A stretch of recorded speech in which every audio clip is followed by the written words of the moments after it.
hoping that the U.S. Open is a lot drier than yesterday. It's day 2 of the U.S. Open Golf Championship at the Oakmont Country Club in Pennsylvania. American rookie Andrew Landry got a lot of notoriety for sitting at the top of the leaderboard on Thursday's rain-shortened opening day. With the golf balls flying, here's how the leaderboard looks right now. American rookie Andrew Landry still in the lead, followed by American Dustin Johnson and England's Lee Westwood. And I don't know if you heard this, Jordan Spieth bogeyed and didn't finish his round yesterday. He got so frustrated he uttered the word, can I say it? Yeah? Crap? He said crap. Who do you want to win? You know, that doesn't usually happen on a golf course. Who would you like to see win? Tweet me at Liz Clayman. My Facebook page is facebook.com/Liz Clayman. All our exclusive videos, by the way, are at lizclayman.com. Now to the NBA, where Game 7 ticket prices have just hit a record high on the secondary market, the resale ticket market. They are now approaching, folks, Super Bowl ticket levels. Take a look at this. Tickets are now selling for an average price. Game 7. $2,153 on SeatGeek. This far exceeds the previous record of $1,417. What was that for? Game 5 of the series. Another site, TickIQ. They're good friends of the network. Average price there, ooh, go over there if you want a ticket, $1,943. Could be nosebleed, we don't know. That's the average price. But so far, the most expensive seat sold for Game 7, costing $10,100. It's a courtside seat, currently listed. Oh, by the way, there's a courtside seat as well, currently listed at more than 60 grand. More than some people make in a year for one ticket. Hey, listen, to see Cleveland win, I've been waiting. Thank you. I didn't just break my ankle jumping on the bandwagon. I've been Cleveland all along. Will Game 7, though, be more dramatic than last night's game in Cleveland? Will the Cavs finally break the Cleveland curse? Joining me now, director of the sports business program at Washington University of St. Louis, Patrick Rishe.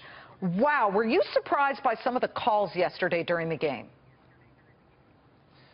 Certainly, they were pretty rough on the two-time defending MVP of the league, Steph Curry. I was very surprised by some of the calls, and thankfully I'm not a coach or a player, else I'd be fined by the NBA right now. Yeah, well, here's what happened. He got ejected after he got frustrated. A foul was called. Here he goes. He takes it. He throws his mouth guard out. Now, I looked at that and I said, I need to see that again. I couldn't quite see it. So what we've done is we've super slow-moed this, and we can show it. Watch him put his hand to his mouth as soon as he gets... Okay, there it goes. And... Ooh. I mean, the most I ever did was toss my retainer at my little brother. But, I mean, if you get the spit and the saliva, although some people would like Steph Curry's spit and saliva. But you know, immediately his wife, Ayesha Curry, put out a tweet, which she then retracted. Too late. We have it. And she accused the NBA of rigging the game just for money to make it go to a Game 7 instead of allowing the Warriors to win. But to me, it looked like the Cavs were playing better than the Warriors last night.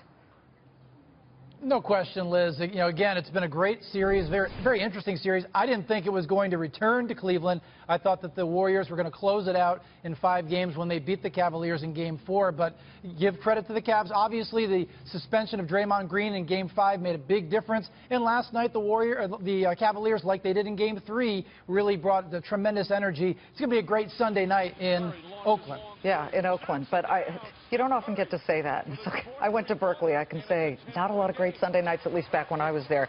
But I have to ask, does this hurt the NBA at all that there are these accusations that the NBA rigs games, which you hear this all the time? But if that were the case, you know, it's not like Cleveland has been complete losers. They've had a couple of major leads in these games.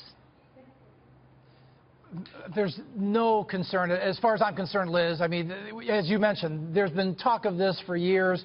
There's nothing going on. And again, it was just heat of the moment by Miss Curry. What I think is fascinating, Liz, is not only the secondary ticket prices that you talked about, sure, but also the fact that both teams are going to benefit, obviously, from a championship, but I think Cleveland stands to benefit even more just because it's more of a story. Obviously, the Warriors won last year, so it's not as new if they repeat back-to-back, whereas Cleveland hasn't had a championship in the city for years.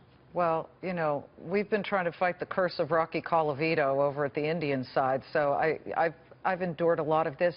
I need to see that win. They Quickly, might be beyond saving. Before we get to golf, quickly, hey, hold on a minute. That's not fair. Patrick, tell me, do you think the Cavs have a shot at winning here? Oh, no question they do, especially with Andrew Bogut being out. I think that plays a role. I still don't know if Steph is 100% physically. The Cavaliers have momentum right now, so I'm not calling them the favorite for Game 7, but I wouldn't be surprised to see either team win. Okay, I want one of those CLE shirts, the CLE shirts I saw in the audience. Those were too cool. Quickly to golf. The NBA Finals not the only big sports event in town. We've got in Pennsylvania, as you know, at the Oakmont Country Club, big U.S. Open here. The coverage we need to let everybody know on Fox. Storm shut down the Open yesterday. How does that impact the rest of the tournament? Well, folks, I know people personally that were very frustrated that didn't get a chance to see golf yesterday, but these things happen.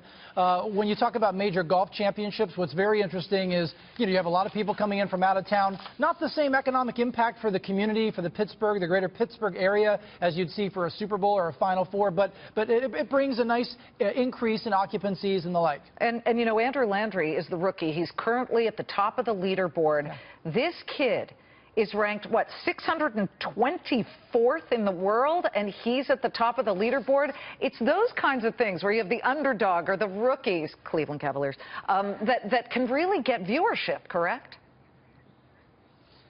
Well, it depends on how compelling the player is. This particular player seems, he's a young American, relatively new on tour. This is his first major championship. I don't know if he has the it factor that obviously a Jordan Spieth does, or a Rory McIlroy. But it would be a nice story, and certainly, or even Dustin Johnson, who's another American who is much more accomplished and has never won a major. So hopefully he can continue to play well. If he finishes in the top 10, he'll see a spike in his endorsements for sure. It's good to see you, Patrick.